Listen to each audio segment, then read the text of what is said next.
Hello everyone, this is Aprajita from evidyarthi.in and let's continue the question answers from your chapter number 8, Reach for the Top.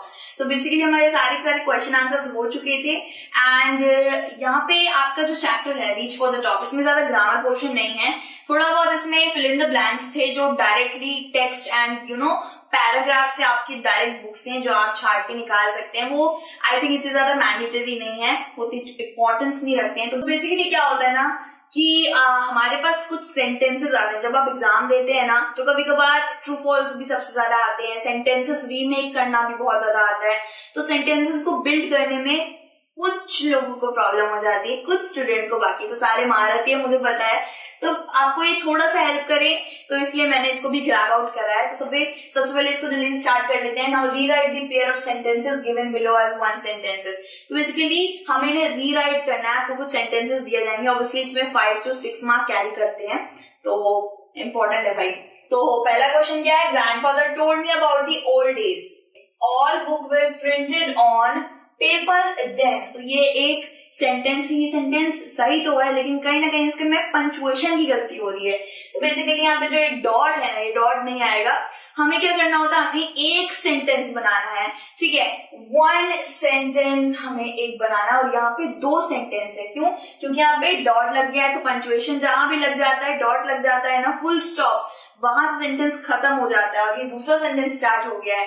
तो basically हमें एक sentence को reunite करना है। तो ये 2 सेंटेंसेस गलत है, इनको हम एक करने वाले हैं। तो आंसर क्या होगा, grandfather told me about the old days, ठीक है, grandfather told me about the old days, यहां तक तो सही है, लेकिन यहाँ फुल स्टॉप की जगह व्हेन लग जाएगा, when all the books were printed on paper. तो सिर्फ एक वर्ड व्हेन लगा के हमने ये पूरा का पूरा एक सेंटेंस को रियूनाइट कर दिया, 2 सेंटेंस को तो एक कर दिया इन्हें, राइट। सो हम करते हैं दूसरा वाला भी। तो हर इसमें कुछ इसी तरीके का है, 2 सेंटेंस कर रखे हैं, लेकिन हमें एक करना है, ठीक है।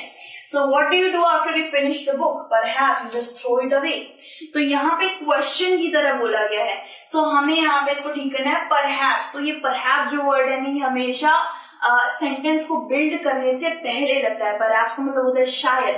तो बेसिकली यहाँ पे क्या है, तुम क्या करते हो बुक को फिनिश करने के बाद, परहैप्स तुम शायद तुम इसे फेंक ही देते होगे, तो इसको क्या करेंगे, perhaps you just throw it away after reading him. तो यहाँ पे कितना सरल सा हमने एक बना दिया सेंटेंस, शायद तुम बुक को फेंक देते होगे रीड करने के बाद। तो यहाँ पे बहुत ज्यादा उल जलूल बना के, और यहाँ पे साधारण तौर पे आपको ये लिखना है कि perhaps you just throw it away after reading it. तो हमें इसको रीयूनाइट करना है, एक तरीके से रीराइट कर सकते हैं। ऐसा नहीं कि आपको इन्हीं को ऊपर नीचे करके लिख देना है, आप थोड़े बहुत इसमें एडिटिंग भी कर सकते हैं, जिसकी यहाँ पे हमने फिनिश नहीं रीडिंग लगा दिया, ठीक है।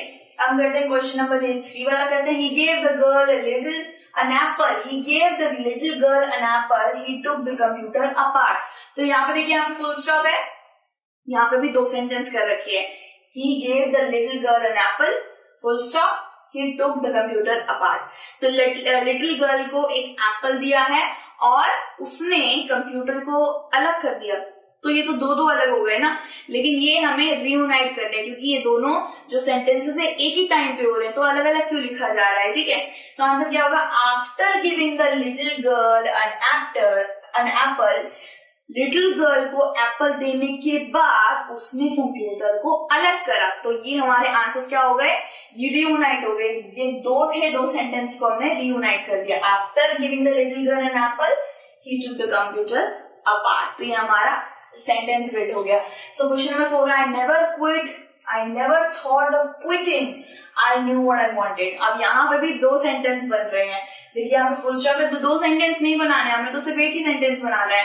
ये 2 सेंटेंस को एक में जोड़ना है, तो कैसे करेंगे, I never thought of quitting. I knew what I want. तो यहाँ पे क्या होगा, I never thought of quitting as I knew what I want. तो as लगा के हमने यहाँ पे एक छोटा सा वर्ड आप इसमें एडिट करके डाल सकते हैं, जिससे दोनों के दोनों जो अलग अलग सेंटेंसेस हैं वो एक हो जाए, ठीक है। सो आप एडिट आराम से कर सकते हो, आपको रीमेक करना है, आप खुद से भी वर्ड डाल सकते हो, ठीक है।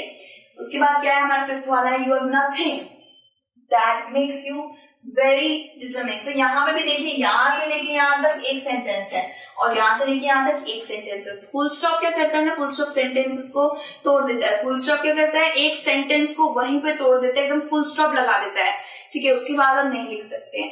कॉमा क्या करता है, कॉमा दो सेंटेंसेस को जोड़ता है। तो बेसिकली यहाँ फुल स्टॉप है, मतलब कि यहाँ दो सेंटेंसेस हैं, ठीक है। सो यू हैव नथिंग, तुम्हारे पास नहीं है, तुम्हारे पास कुछ भी नहीं है जो तुम्हें डिटरमिनेंट बनाए, तो ये एक साथ ही आएगा, राइट। तो यहाँ पे अलग अलग लिखा हुआ है, you have nothing which makes you very determined, तो विच आ गया, यहाँ पे हमने विच डाल दिया जिसकी वजह से पूरा सेंटेंस साथ में आ गया।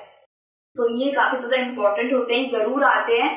या तो आपको ऐसे करके बॉक्स दे दिया जाएगा और उसमें नंबरिंग कर रखी होगी और ये एक एक वर्ड दे रखा होगा जो आपको सेंटेंस में डालना है, सेंटेंस को ठीक करना है, ऐसे करके भी दिया हुआ होता है और इस तरीके का भी दिया हुआ होता है। So I hope it helps and फिर से हम लोग मिलेंगे एक अनदर चैप्टर के साथ या क्वेश्चन आंसर्स के साथ। आप तो जानते ही विद्यार्थी.in आपकी खिदमत में है, उसमें सारी की सारी चीजें फ्री हैं and question answers, E book, सब कुछ वहां पे मिल जाएगा, एमसीक्यूज भी मिल जाएंगे एंड हम फिर से मिलने वाले हैं आपसे। एंड अपना ध्यान रखिए, टेक केयर, बाय बाय।